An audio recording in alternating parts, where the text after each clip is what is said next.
Hi, everybody. Welcome to another episode of Tax Sale Insiders. I'm your host today. I'm Brian Seidensticker. I'm the CEO of Tax Sale Resources. With me, I've got, Steven's a regular guest here on Tax Sale Insiders. He's the CEO of JurisDeed. He's also the a committee, I'll call it, within Louisiana that basically, correct if I'm wrong here, but essentially writes the law. I guess it doesn't necessarily put it in effect, but the committee is responsible for researching, the tax sale law and a very big integral part of creating what is becoming the new law there. And so Stephen's got a rare look on the inside of what's actually going on and the impacts and so forth. This has been an ongoing saga, but I guess first off, welcome back, Stephen. Thanks for hopping on. Yeah, always glad to be back, and I feel like I should be in a club now because I think I've been on the show maybe 6-7 times. I think Saturday Night Live had something like that, right? The 5-timers club, like you get to wear the red robes and go in and smoke cigars in the special room. We might have to do that later. We'll figure that out down in New Orleans in a month. Yeah. Right? Yep. Well, I guess to kind of kick it off real quick, obviously there were changes coming down the pipeline. We've talked about in a couple episodes relative to the statutes law. Sounds like even it relates to the Constitution in Louisiana at this point. They were coming down the pipeline. Tyler Hennepin, for anybody listening that doesn't ring a bell, it's kind of a big deal in the tax sale space, potentially, changing, statutes in many states that put a bit of a wrinkle in the plans or the direction that the committee was marching in Louisiana. And I think we're a little further down that road of what should be coming out of it, barring any other, circumstances or changes. So just want to kind of revisit all of that and give us an update of where things are going. But maybe let's just start with a quick overview of exactly how Louisiana works, since it is, at least how it's described, sounds so different than many states out there. Yeah, that's a great place to start. I mean, a refresher on what the basics, because the changes are more meaningful when you know what's being changed from. And so for those who may not be as familiar, Louisiana's tax sale system is a tax lien versus, and if most of your listeners are going to be familiar with the difference between tax liens, tax deeds. Ever since 2009, that's the last time that the state overhauled its tax sale laws, converted it from a deed system to a lien system. But it didn't do a comprehensive job at that. It left a lot of old language in there and didn't touch the Constitution, which had, sale of property still baked into it. And so it kind of just did an overhaul and just hoped it would be an improvement, and it actually was, and still has been incredibly improved from pre-09. But effectively, Louisiana sells a tax lien. Every year, the collectors across the state could be both at the parish, of course, our counties are parishes, and then you have a lot of cities that collect and have their own tax sales as well. What's offered at the tax sale in Louisiana is the entirety of the delinquent sum. Whatever is accrued at that point is offered for sale. There's no bidding down or bidding up the amount. Competitive bidding in Louisiana is the most unique thing about Louisiana versus other states, is to bid down the ownership percentage that you would take as the collateral to secure repayment of your lien in the event that it doesn't redeem. And so the easiest way to describe that is like if you and your siblings inherit property, there's one thing to own, one house, but you all own a piece of it, right? You own a percentage of one single thing. And 25% if they're 4 siblings. Very similar in the tax sale bidding component, you are bidding down how much of the percentage of that property that you're willing to take versus your competitors at the auction, right? Of course, bidding will start at 100% as being the whole of it. And then in the event of competition saying, nope, I'd rather bid win that auction, you'd have to bid lower than 100%, all the way down to 1 being the lowest. What that means, I'm sure you understand, like effectively, that's as much as ownership as you could possibly take in the property if it doesn't redeem and you want to foreclose on your lien. That means that you didn't take the percentage that you didn't take, right? So if you bid down to 1%, 99% of the ownership, however it existed at that moment of the tax sale, most likely in the name of the tax debtor, is still there. Tax debtor still owns it. And so, nobody wants to, investors don't really want to co-own property with their tax debtors. That's kind of awkward. And so what investors over years have learned to do is a partition of the property after, if in the event you do quiet title to a percentage of interest less than 100, unless there's, you want to just sit on it, the way to liquidate that interest is to force a judicial sale of the property at that stage, in which you'd be entitled to, in the event of a sale at that auction, your percentage of the equity, plus costs and everything. So that's effectively how Louisiana's system is structured. But uniquely, though, is that it still has the sort of like that lien style system where the tax lien holder is able to foreclose on their lien. It doesn't have to go, this is current law now. We're gonna talk about this is one of the biggest changes of the new law. But current law, if you bought the certificate at the sale, there's nobody else who can compete with you. There's no secondary auction. There's no, there's no one else to say, oh, wait, we have a chance to get that property now.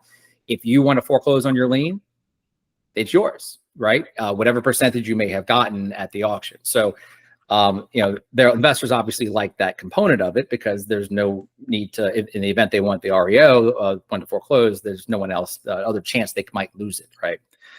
So that's a big deal. What you get as a return on the purchase at the tax sale is a 1% interest that accrues, simple interest monthly, on the delinquent sum of the purchase price at the auction. There's also a 5% penalty, which is tacked on in addition to the 1%, but the interest doesn't accrue on top of the 5%. Those are two separate calculations that are all added together. The redemption period is 3 years in Louisiana, and that starts from the date that the certificate from the sale is recorded in the public records, which typically happens within 30 days or less after the auction concludes.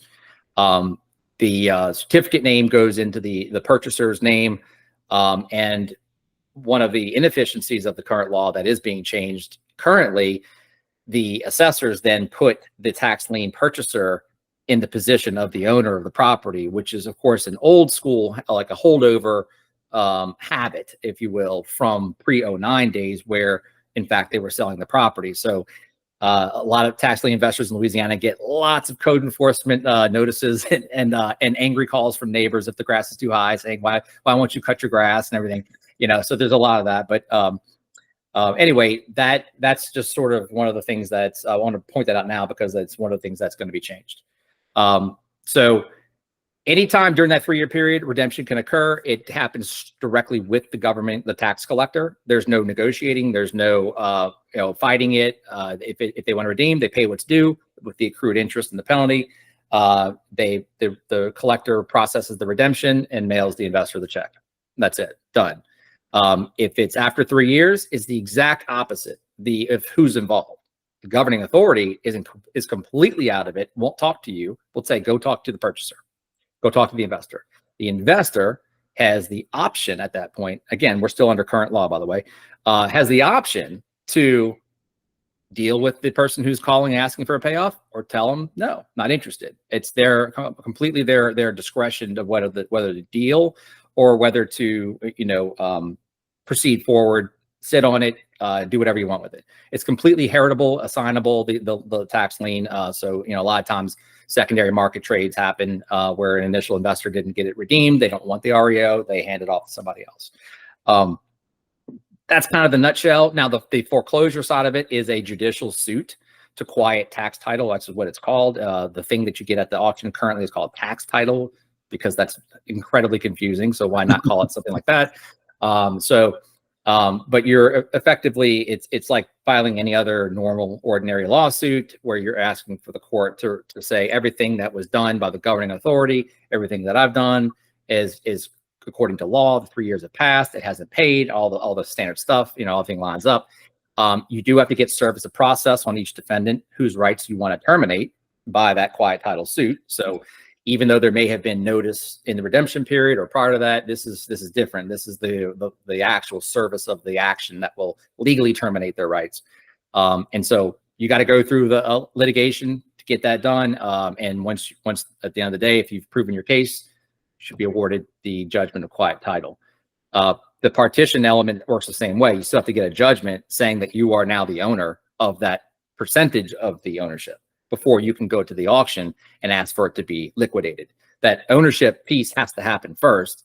It's just that if you own 100%, you're done. There's no more. There's, you know, you own the property, right? You can put it on the private market if you want. So that's the nutshell. The only other part we won't get into a big long thing in, because I think we have another video on this, Brian, or we said we would record one, which is on the ones that the liens that don't sell at the tax lien auction. There's the delinquent taxes that nobody buys as an investor at the sale. Those become what Louisiana calls their adjudicated properties. That's also an unnecessarily complicated word to call something that's much simpler than that, but effectively, it's the debt that's owed back to the tax collector or the governing authority that nobody bought, right? And so nothing happens. There's no transfer of ownership. There's no lien because the government had the lien already, so they just didn't sell the lien to anybody else. They kept it. Louisiana allows for a minimum of 3 years to pass after that event, the non-sale of a delinquency, before the governing authority can actually start a process that puts the property, the deed, the actual real estate up on an auction block. That's a whole different set of requirements, and that's the governing authority's discretion of whether they want to do that. The redemption period doesn't end at the end of 3 years for adjudicated properties. It continues perpetually until and unless a tax collecting authority decides to put the property up on the auction block. So, that's the current law in a nutshell, a fairly large nutshell because there's a lot going on there. But and if anybody, sorry to cut you off, Steve, but anybody listening that is going, hey, I got lots of questions. There's a whole other, I think 2 or 3 interviews. If you go look for them on our podcast, one describing, I'm going to call the lien portion of the sale, another one describing the adjudication sale process. So if you have questions, definitely go watch that. Stephen does an excellent job going into those in extreme detail. And so there's a lot of nuance there. So anyway, this is the shortened version, but there's a more detailed version out there. Yeah, there's some things I left out just for the sake of brevity, but that are important that you definitely want to check out those other videos. They, like as Brian said, that we really drill down on the details. And answer all the questions that most investors would ask in the event of they're interested in becoming an investor or they already are and don't know what to do now. Those are both very, very common. Right. So obviously, okay. So as a kind of what the law was or still is currently, right? And then there was a lot of work done into potential changes. Then that was kind of shelved for a little bit while the Tyler Hennepin case was assessed, right? And then kind of the committee reconvened, if you will, and said, okay, based on that, here's what we think we're going to do. And I think it's at a point where it's basically somewhat been decided, right? Not entirely, but can you kind of give us an idea of what were the changes that came out of that entire process at the end of the day? Yeah, well, first off, this is actual legislation that has been signed into law. So this is a lot further along, and it's been a long time coming, as you mentioned. There were our legislatively appointed study group, if you will, with the Law Institute, was formed a long time ago, and it's all volunteers, practitioners, and that kind of stuff. But we had a proposal ready to go when the Tyler Hennepin case came out, and it was a full stop.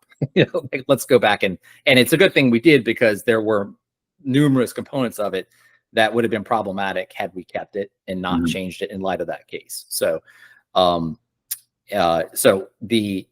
let me highlight some of the biggest differences, some of the biggest changes, and then we can kind of drill down on any other questions you have on there, and then talk about the effective date, and then we'll kind of end with Tyler v. Hennepin and how that may be affecting what the current law will be. So one of the biggest changes, that's the most notable change, is one that we all knew was coming, was elimination of the bid down of ownership percentage. There's some irony here because that's always been the quirkiest thing, allegedly, or from a perception standpoint of Louisiana's tax sales, has been this bid down of ownership.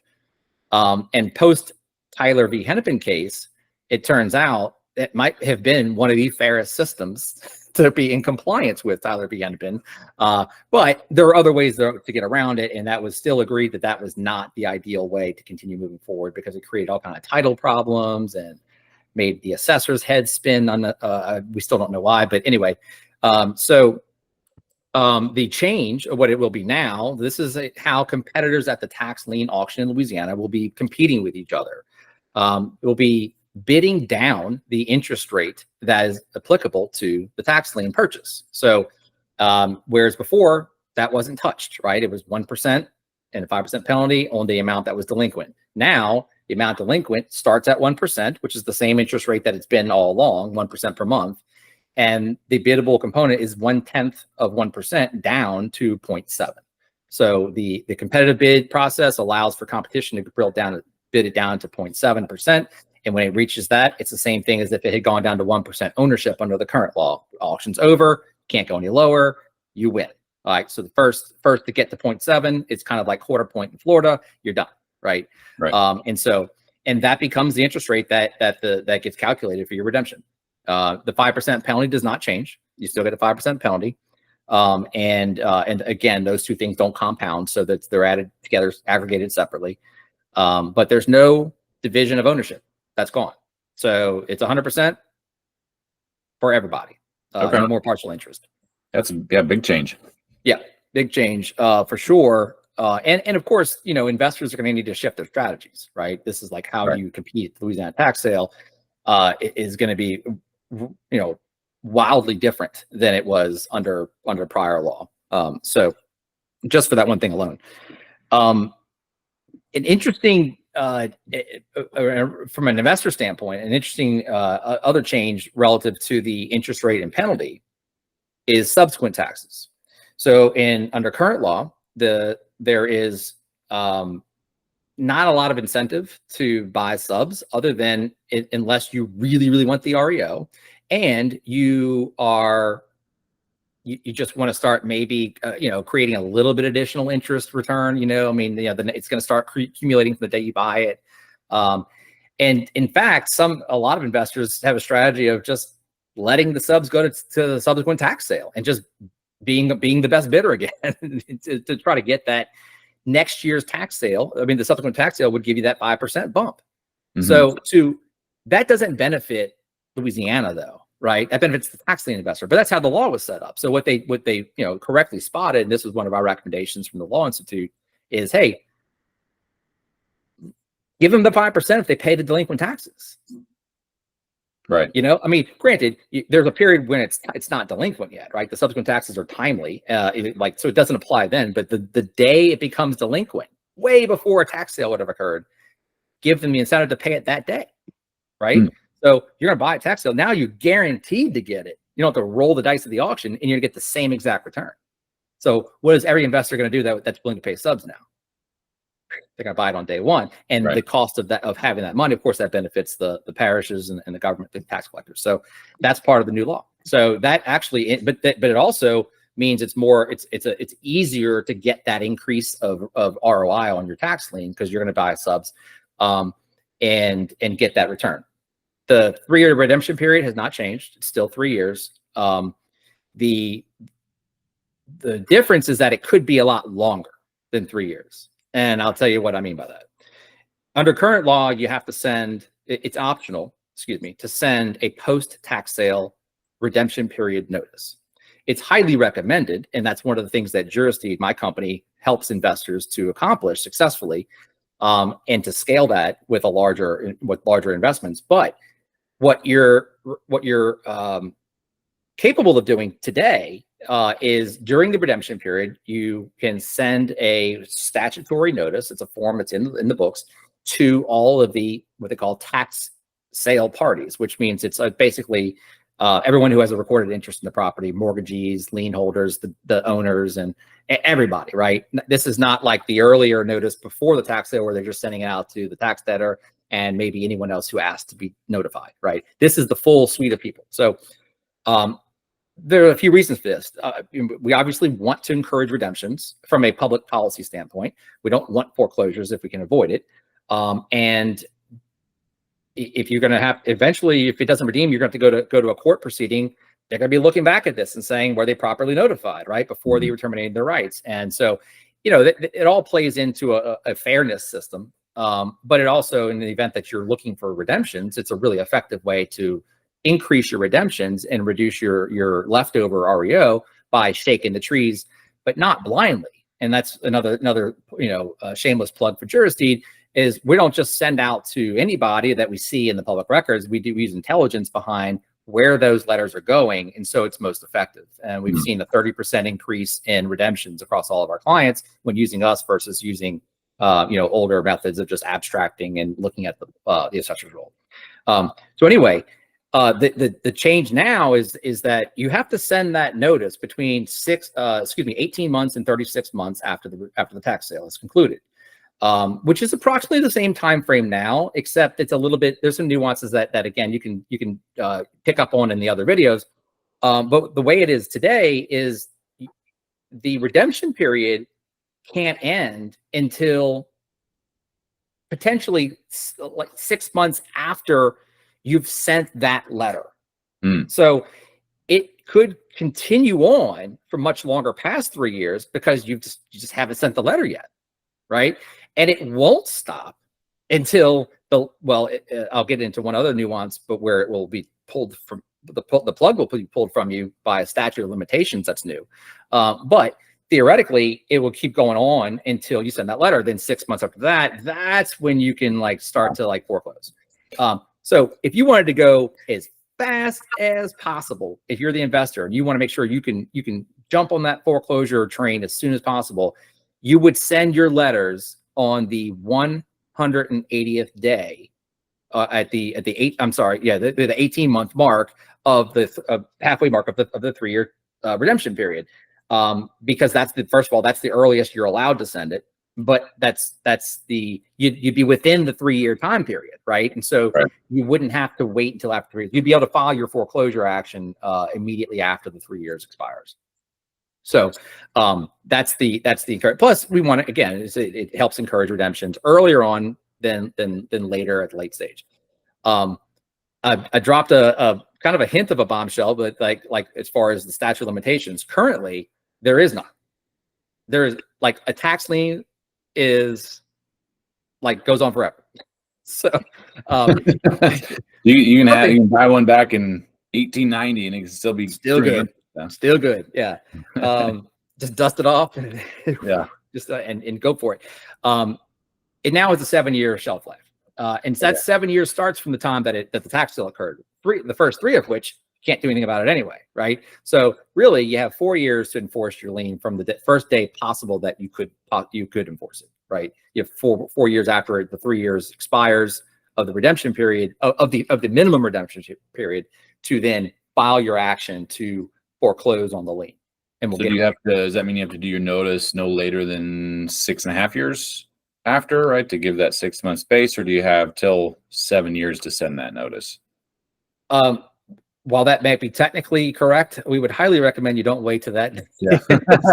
you might be struggling to run to the courthouse on the last day of the 7th year. Right. so they're safe than sorry. Do it earlier than that. Right. A little bit earlier than that. But yes, you interrupt the running of that time period the moment that you send that notice, and of course you've given yourself. Now you still, even if you send the notice, you still have 7 years. That doesn't change that. It just means that you don't still have to wait out that 6 month waiting period. If that's already passed, you have that additional cushion, if you will, before you'd be able to file the suit. Right. But just to complete this conversation on what your time constraints are when the redemption period ends. Let's be clear, 3 years, still 3 years. You do have to send out a redemption period notification, which is no longer an option. It's a mandate. The tax lien purchaser must do this research or hire someone who knows what they're doing and get the research done, find out all the interested parties, and then send this required notice during that time window of the redemption period. And at the conclusion of that, sending that letter, that's when the 6-month waiting period begins, even if it's after the 3 years redemption period has passed. So, which effectively extends the redemption period further out than 3 years artificially, because you chose to wait longer to send out your notice. So, what brings the right of redemption to a conclusion, however, is the service of an action to foreclose the right of redemption.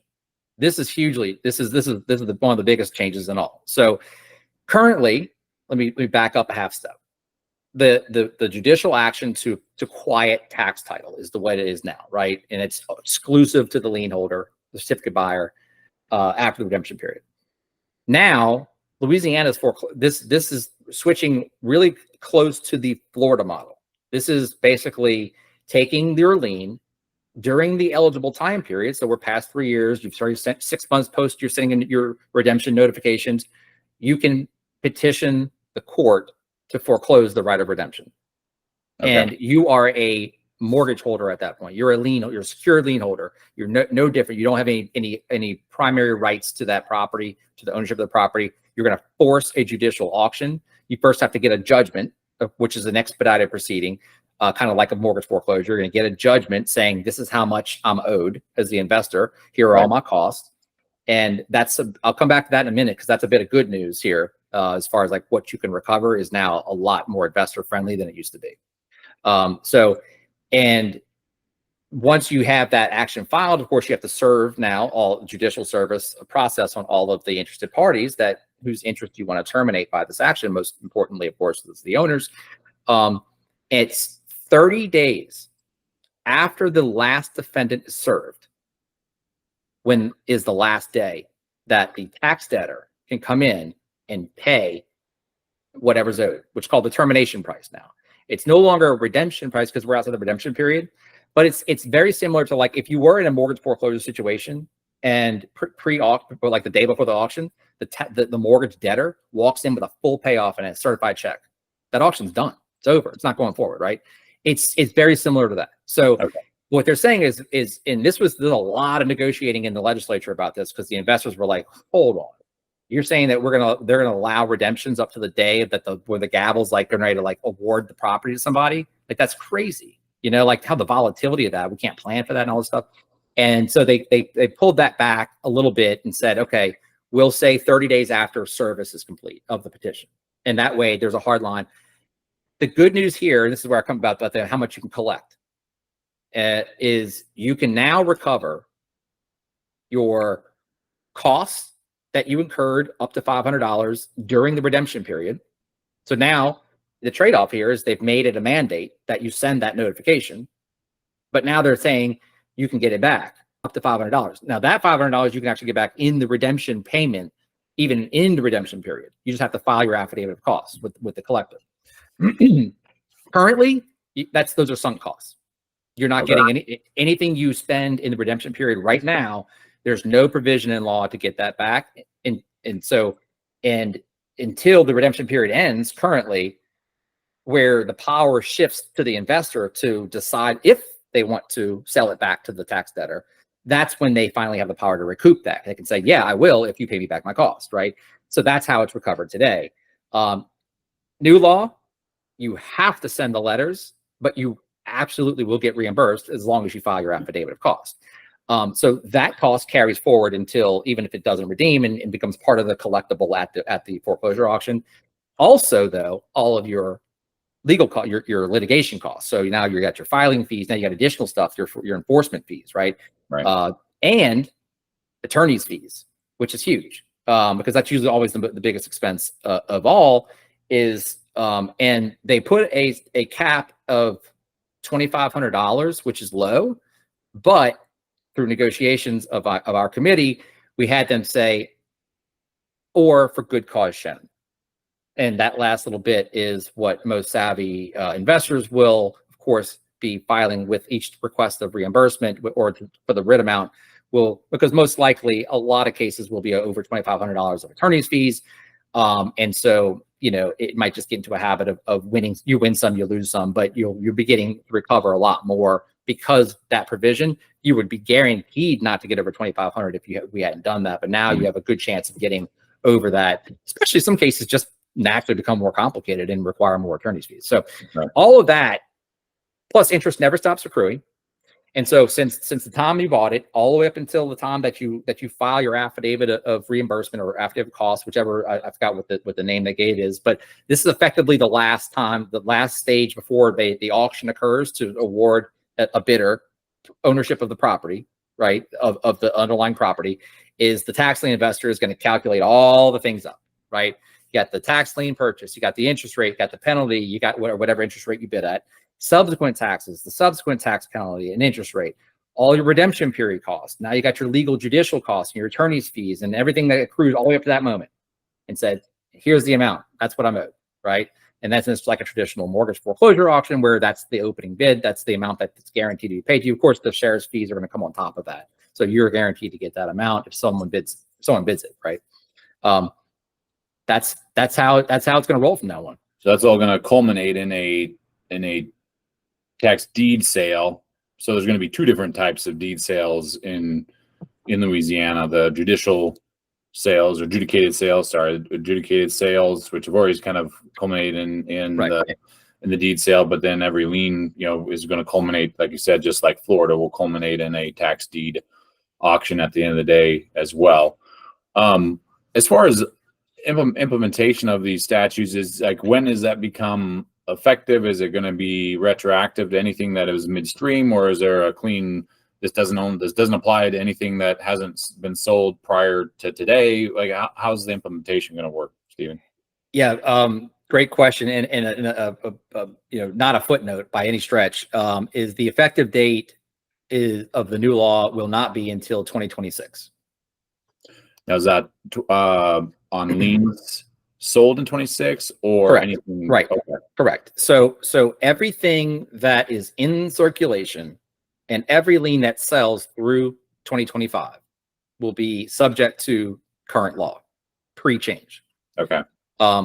And that will be the job of the investors to know the difference, the job of their attorneys to know the difference, and of course the judiciary to know the difference, of course, which one to apply.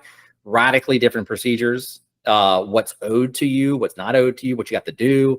And so, that's one of the things that we're baking into our software at JurisDeed is actually each state's legal requirements, so that compliance is automatic, right? No matter what law applies, it's just this is what has to happen. It's either, it's 90 days now. Okay, well, that's check that box, right? So that's investors who were kind of freaking out because one reason or another, right? Like maybe they some of them have been here a long time. They love the quirky system, right? Because they figured it out. And they're like, no, it's complicated, which keeps everybody else away. It's great. Right. Don't change it. And that's entirely normal, but powers are what they are. So they have a little bit more time to enjoy their time in the sun before it changes. And then really, even after it changes, there's years that'll pass before you're actually up against your first foreclosure action of a lien subject to the new law. We're talking about 2029 when you'd first be able to foreclose under the new law. Right. All right. It's always down the road. I guess you mentioned a couple places along the way where JurisDeed can help investors, at least under the current law. What are some of those areas that are changing, and how is JurisDeed set up to help with those changes going forward as well? Yeah, we are. I mean, it was always our mission to automate the process of lawyers and title companies for the benefit of tax lien investors, and to do so, nationwide. So that's typically a very not an enjoyable process if investors are doing that in-house. Nobody enjoys pulling abstracts, or sure as heck don't like sending letters and getting return mail and all that stuff. It's just it's painful, it's difficult, it's not something you really want to do. You want to be focusing on auctions and doing deals and all kinds of stuff. This automates the entire process for you, and it just outsources something that like anything else you outsource in your life, in your business, right? That you're better off using your time over here. It's not that you can't do it, it's that you're better off not doing it, right? Now this just takes it out for you and provides complete transparency in a digital interface for you to like download and get all your data back and in exchange, with our platform. So no matter what state you're in, right? This is not a Louisiana product. We have the ability to provide that redemption period post acquisition, and we're currently even pushing that boundary all the way through liquidation, which would mean that we would be able to have a portal for your foreclosure attorney to actually become part of this system, because we want to partner with you in the journey to get to the reason why you got into this investment in the first place was to make money. Mm-hmm. Right? It was to make a return. I mean, there's no reason to be shy about it. Like, you got in here to make an investment and to get money back. Becoming owner of the property doesn't get you there. As a matter of fact, it's the most vulnerable spot in the whole journey, right? Because you put all this money out there and now you're just the owner of this property. You got to liquidate it. So we have a tax lien foreclosure module that we're currently building out that will eventually connect in seamlessly to the redemption period side of things, where you can either do it, have somebody else step in and be the attorney that can benefit from all that. All your redemption period research and notifications will all just be there. Or you can roll it straight into, like in Louisiana, of course, you'll have the benefit because we have a subset of our company is actually a Louisiana law firm that we will be able to actually take you the whole way without going anywhere else. You'd be able to press one button and literally go from tax lien to the check that you get from selling the property. That's awesome. Now is all that basically, I'm assuming, since there's plenty of time until those statutes take effect, that'll all be up and running for investors as soon as it's needed. Yeah, well, it's actually relevant today. So under the current, we didn't know the law was going to change when we built the software. We started building the software back in 2021, and we've just been, modifying it and doing a very, very, small closed beta testing, and working with investors in Louisiana and other states of how this can be a tool that you must use, not one that's just nice to have. And once we started seeing the numbers really move, like the amount of redemptions and the time it's saving, and like we started realizing that investors started realizing that this was something that they don't want to do without. And that's obviously you started getting to that point of product market fit, and where we're knocking on the door of that right now, hoping to go to market with the first public version of our platform by the end of the year. We probably will have a demo of the platform ready for the NTLA symposium in the coming up if you're watching this before September 25th of 2024, of course, you could be watching this in 2029. Hopefully you are, but if you're not, then the symposium is coming up for the NTLA, National Tax Lien Association. But that's our timeline of when we would have this available. Right now, we're just working with specific individual investors, getting a lot of their feedback, having this iterative process of creating the software. But as it stands right now, it's super cool. It's what I wish I would have had as a tax sale attorney prior to creating a software company. That was always a pain in my, like the worst part of my job, right? It was like, oh geez, I gotta go pull an abstract, wait for the abstract to read through meaningless pages of PDF documents, and then get out the stack of envelopes and the green cards and like manage all that stuff. And it's not unimportant. As a matter of fact, it's massively important that you get that right, but it's awful and no one likes doing it. So we systematized it and automated it. And now we're able to take an entire spreadsheet or portfolio of properties and literally go like state specific from the property details all the way through the notifications that are required in that state for that property, timely sent and tracked, and all that data is now put into one little place. That's awesome.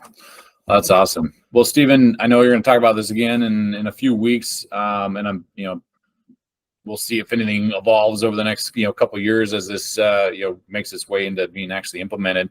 Always appreciate you hopping on and getting us up to speed. You always have an amazing way of breaking it down and making it sound like English as opposed to I'm gonna tease a little bit of the French of the law system and the Napoleonic Code, being a little different. So I appreciate that immensely. Thank you. I guess anybody listening, like Stephen mentioned, there is a conference coming up that Stephen will be talking about this again. And then there's several other episodes that Stephen and I have hopped on and talked about relative to the statutes and the process in Louisiana. Please check that out. I guess, Stephen, thank you again, and we'll talk to you soon. Yeah, thanks for having me. And if you, I know we have a link to the white paper we did in Louisiana tax sale laws from, it's a few years old now, but a lot of it is evergreen, and a lot of it, of course, is still relevant to the current law. And so, I don't know if you have the ability to send that out to anyone who's sees the video and wants to to have it. It's not, I mean, it's for free. So we want to make sure and make that available to anyone who's interested. We are going to be doing an update to that. Of course, would make a lot of sense now with the new changes to do an updated version of that. Hopefully by the end of the year, we'll have that published as well, and add to that resource. We want to make sure we have informed investors here in Louisiana. So that's awesome. Yep, we'll definitely be talking about an update to that. Well, appreciate everybody. Good luck with your investment ventures, and look forward, or we'll see you in the next episode. Thanks again, Stephen. Thanks. See you.